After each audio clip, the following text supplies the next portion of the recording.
ប្រទេសកម្ពុជាក្រោមអាណាព្យាបាលបារាំង1863ដល់1953តើអាណាព្យាបាលបារាំងពីឆ្នាំ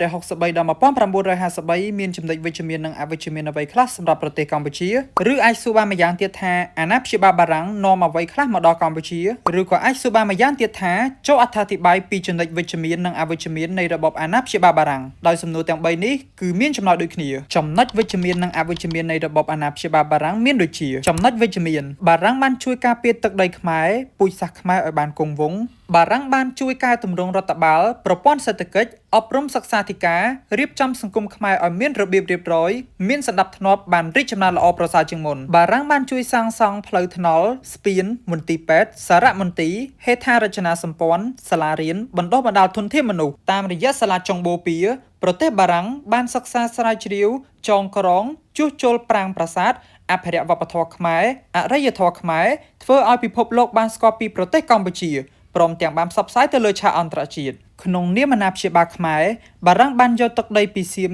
ដែលបានឈ្លានពានមកឲ្យខ្មែរវិញដូចជានៅថ្ងៃទី13ខែកុម្ភៈឆ្នាំ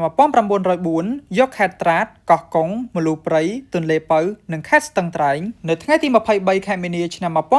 1907យកខេត្តសៀមរាបបាត់ដំបងសិរីសភ័ណ្ឌឆ្នាំ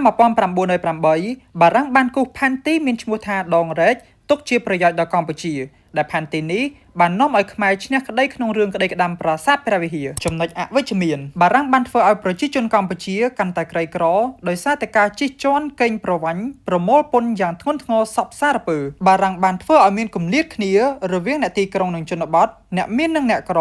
បង្កើតទំនាស់វណ្ណៈក្នុងសង្គមខ្មែរយ៉ាងធ្ងន់ធ្ងរបារាំងបានកេណ្ឌប្រជាពលរដ្ឋខ្មែរឲ្យទៅច្បាំងស្លាប់ក្នុងសមរភូមិសង្គ្រាមលោកលើកទី1និងលោកលើកទី2បារាំងបានប្រមូលយកវត្ថុកេតនភ័ណ្ឌខ្មែរទៅប្រទេសបារាំងបានកាត់ទឹកដីខ្មែរឲ្យប្រទេសជិតខាងស្រេចតែចិត្តដោយពុំបានសួរយោបល់ខ្មែរដូចជានៅថ្ងៃទី23ខែមីនាឆ្នាំ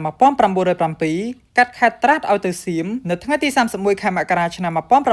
1939កាត់បញ្ចូលកោះត្រល់ដាក់ចូលទៅក្នុងដែនដីរដ្ឋបាលកូសាំងស៊ីននៅថ្ងៃទី4ខែមិថុនាឆ្នាំ1949កាត់កម្ពុជាក្រោមឬដែនដីរដ្ឋបាលកូសាំងស៊ីនឲ្យទៅអំណាចស្ដេចបាវដាយ